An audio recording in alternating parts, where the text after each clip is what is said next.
Hello and welcome back to the lab. So today we're going to continue work on the Packard Pla-Mor Jukebox amplifier. Um, Here's the current state of the amplifier. As you can see, we have a lot of work to do. Um, it's still attached to the little wooden stand that I put together so that I could flip it upside down and work underneath the chassis as well as work on top of it. Um, I needed to order some replacement parts.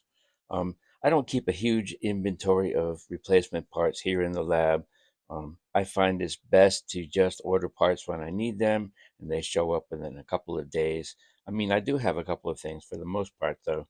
Um, I order parts as I need them. So I did place an order for some parts and they came in. So let me show you what we have here. Let's see, what is this? Oh, let's go to something else first. Let's start with these guys. We have these mylar film capacitors. These are coupling capacitors in between the stages, and I think some of them are actually in the tone control circuit as well. This one is a 0.047 microfarad. Here we have a zero point 0.1 microfarad. Got some of those too. What do we have here? We have, this is a 240 ohm 2-watt resistor. Um, in the cathodes of the output tubes on the amplifier, there is the relay for the quick start uh, that increases the filament voltage for a few seconds, so that the amplifier can power up very quickly, so you don't miss the beginning of the song in the jukebox.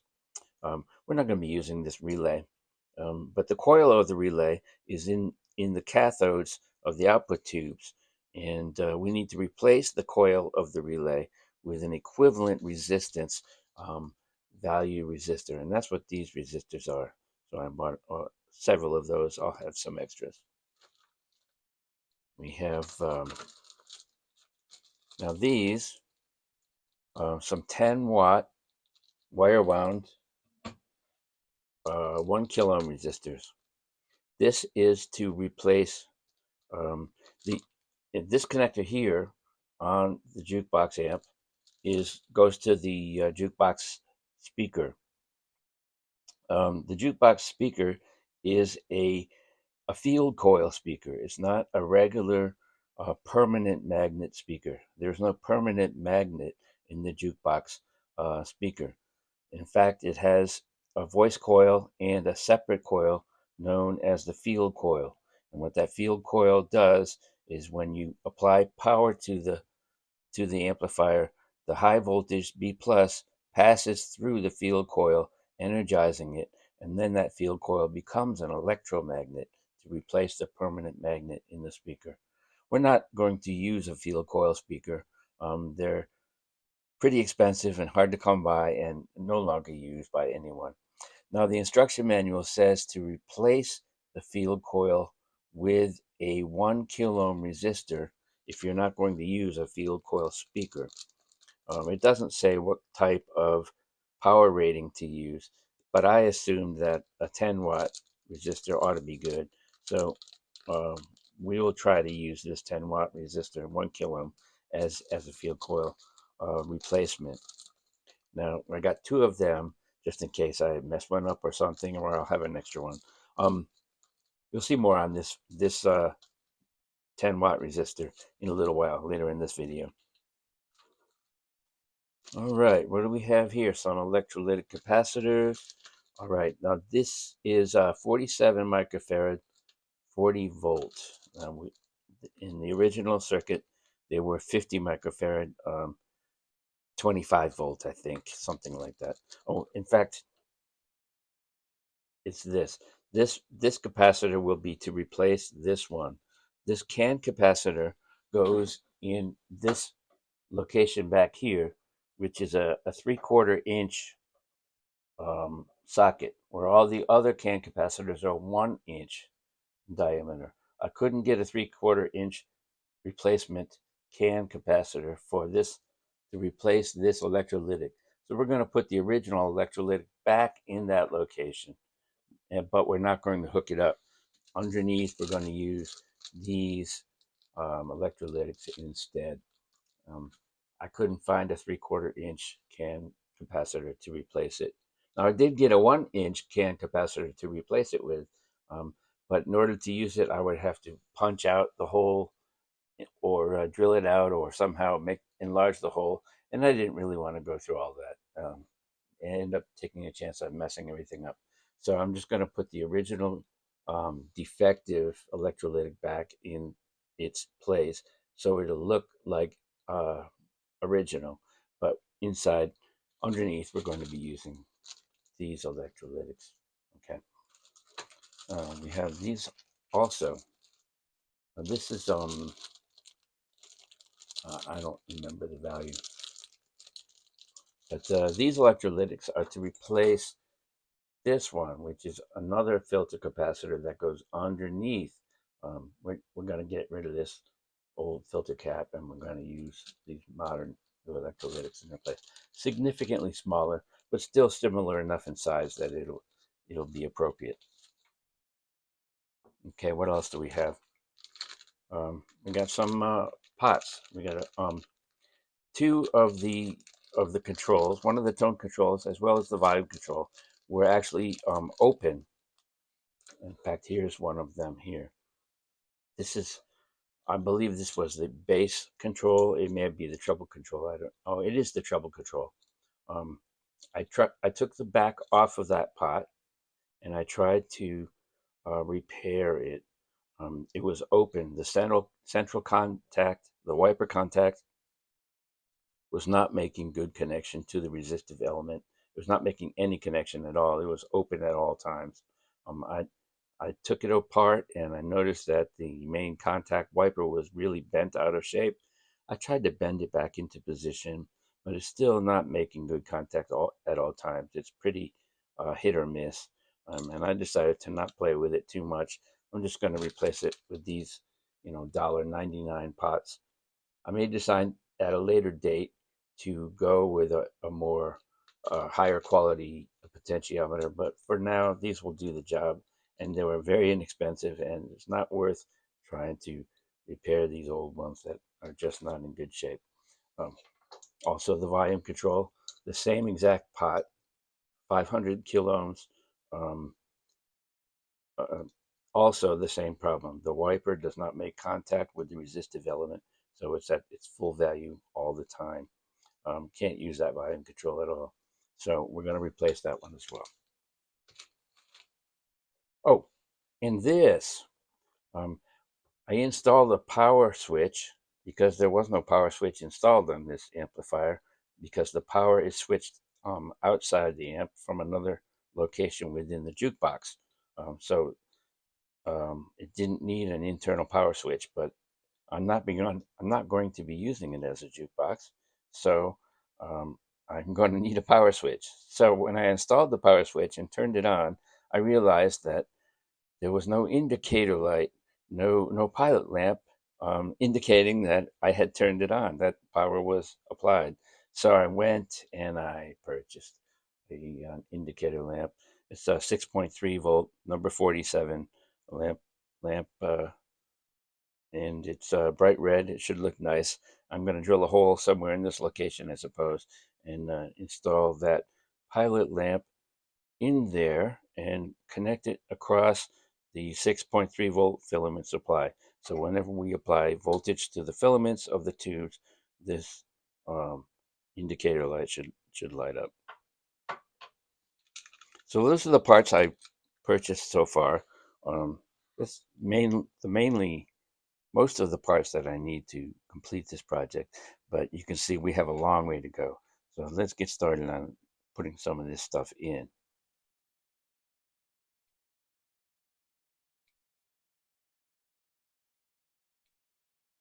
Now, before we get started, I wanted to talk a little bit about the part of the circuit we're going to be working on today. Here we see the schematic of the circuit we worked on last time, and the high voltage power supply. This is the rectifier. We have the filter capacitors, and as you recall, we measured the voltage at this point, and it measured something like 587 volts. Now, I guess now would be a good time to do the safety warning. In tube circuits such as this one, there are lethal voltages present at all times, sometimes even when the circuit is turned off and unplugged. These high voltage capacitors can store lethal voltages on them for very long periods of time. So if you're not aware of how to work on high voltage circuitry, please let someone who does know how to do that work on your circuit. You really don't want this to be the last amplifier you ever get to work on. Okay?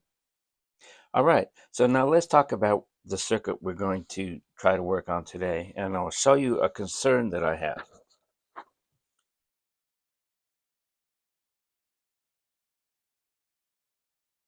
We have a continuation of the high voltage power supply circuit. Here we see the field coil of the speaker that we talked about earlier. We're not going to be using a field coil speaker, so instead of the field coil, we are going to replace that with what the manual says should be a 1K resistor. So I bought a 1K wire bond resistor to replace the field coil with. So we're going to put that 1K resistor in here. We have another filter capacitor. We have a resistive voltage divider. There's a 3K ohm 11 watt resistor and a 12K ohm 18 watt resistor. These are two power wire bond resistors that are permanently riveted to the chassis to use as like a heat sink. So this becomes a resistive voltage divider. I have checked these two old resistors and they both check out perfectly fine. So we have a slightly reduced voltage, reduced by that ratio at this point. This output voltage here goes to this output transformer primary center tap and ultimately to the plates of the pair of push-pull 6L6 tubes. Okay. This voltage, after passing through the voltage divider, a slightly reduced voltage, goes to the screen grids of those same 6L6 tubes and also goes to the plates of the, what are they, 6SN7s? Yeah, that's right. The 6SN7, the intermediate stage differential amplifier tubes. So the plates of those get a slightly lower voltage than the plates of the output tubes. And then it passes through a 270K ohm resistor and a 22 microfarad 350 volt capacitor and a 56K plate resistor to the preamp tube plate, the 6J5 plate. So these are the voltages that are applied to the tubes. Now, my concern is this. This capacitor right here is a 10 microfarad, 450 volt rated electrolytic capacitor. This capacitor is also a 10 microfarad, 450 volt rated capacitor. This capacitor is a 22 microfarad, 350 volt rated capacitor. These three capacitors may be over voltaged. Remember, we measured 587 volts at this point. Now, that was when the circuit was unloaded, and we're not going to really be putting much of a load on it here at this point with this part of the circuit. We will be putting a small load on it through this 1K, 3K, and 12K resistors to ground, so that we will be drawing a little bit more current than we were with simply these 240K resistors here. But it's certainly not the complete current draw that we expect when we have the tubes installed.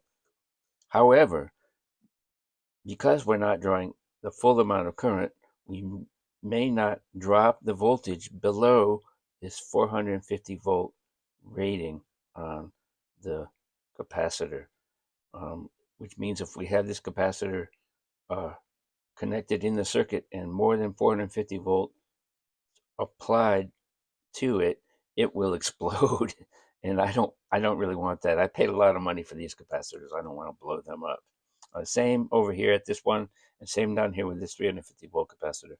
So what I want to do first is hook up these resistors, the field coil 1K resistor, as well as these two resistors, and I can use the 270K here as well, but there's no voltage drop through that one. We're not drawing current. But once I have these resistors hooked up in the circuit, I want to measure these voltages to see if they go over, in this case, 450 volts, in this case, 450 volts, and in this case, 350 volts. And if they do, then that means these capacitors will be stressed beyond their maximum voltage rating. And I don't want to apply that voltage to these capacitors. So we will have to come up with a solution if that problem exists. And I have a pretty good feeling that it will exist because we were measuring 587 volts over here. But we're going to set the circuit up without the capacitors at this point, except for these. And we're going to measure the voltages to see what those voltages actually are at these points. So let's do that.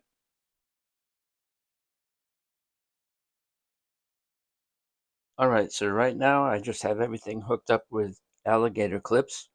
Over here on the side of the chassis, you can see the two voltage divider resistors, the 3K resistor up here and the 12K resistor down here. They are riveted to the side of the chassis. They're connected in with alligator clips. Down here on the surface of the workbench is the 1K field coil resistor that I'm using to replace the field coil in the field coil speaker. So that's also clipped in simply with the alligator clips.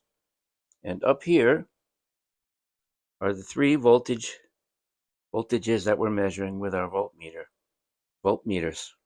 Let me get the camera situated here.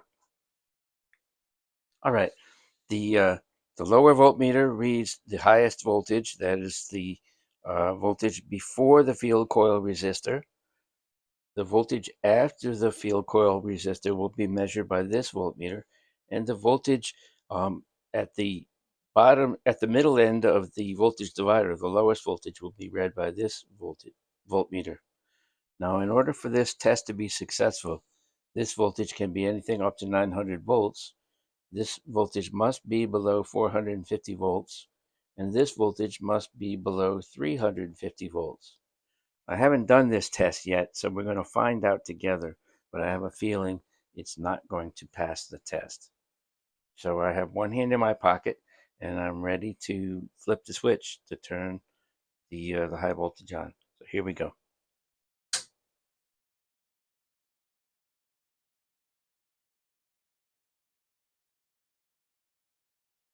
Okay, so what we have at the highest voltage, instead of 587, which we were reading last time, we have 549, and that's just fine.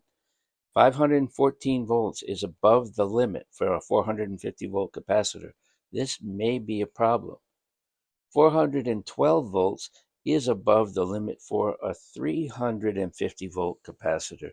So this may be a problem as well. We may have to come up with another solution to this situation. The good news is that after I turn the power off, the voltage is discharged very, very quickly now that we have a little bit of a load on the power supply. They drop down to a few millivolts within a second or two. And so that's really good. So I don't have to worry about zapping myself after the unit is unplugged and turned off. All right, so I had an idea. I remembered that I purchased two 1K 10 watt resistors to use as a field coil replacement resistor. So I decided to put both of those 1K resistors in series to make it a 2K resistor instead of a 1K. And maybe that will drop the voltage enough. So that's what I've tried. So let's turn the voltage on now and see if the voltages now are within the limits.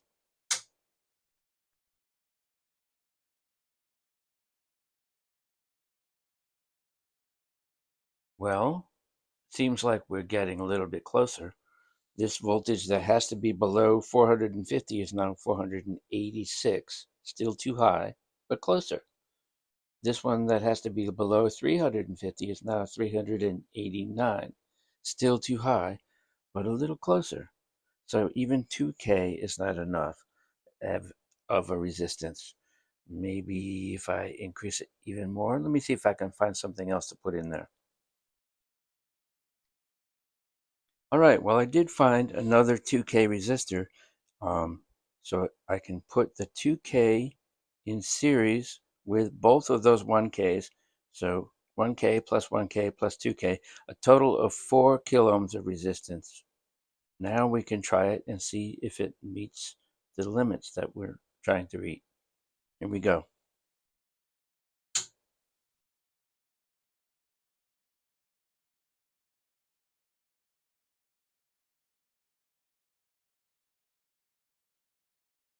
This voltage that has to be below 450 is now 439, and that is within the limit, so that will work. This voltage that has to be below 350 is at 351. I think if we draw just even the tiniest little bit of more current, which we will once the amplifier is operating, that voltage will also be below 350 volts, and we won't have a problem. Now, I'm not sure if 4 kiloohms is a reasonable value for that field coil resistance. The manual says it should be 1 kiloohm, but maybe 4 kiloohms will work okay.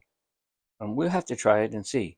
But I think I want to go ahead with the 4K as a field coil resistor instead of the 1K. And we'll make it work like that. At least it won't blow up on me. It may not sound like an amplifier, but it won't explode. Well, Murphy's Law strikes again. As I was getting ready to drill the hole to mount my new pilot lamp assembly, I punched a hole with the center punch to start drilling the hole, and I put a huge gouge in my freshly painted chassis. So I'm going to have to repaint it. This doesn't make me happy, but I guess I can rescue it. Oh well, I think that's going to do it for today. Until I can get this chassis repainted, I don't want to do any more work on it. So that will do it for this episode of the Packard Pla-Mor Jukebox Amplifier Restoration. Please stay tuned for the next installment. I've got a lot of work to do on this thing, and hopefully everything will come out just fine. Thanks for watching. Please like and subscribe and come back for more. Thanks again.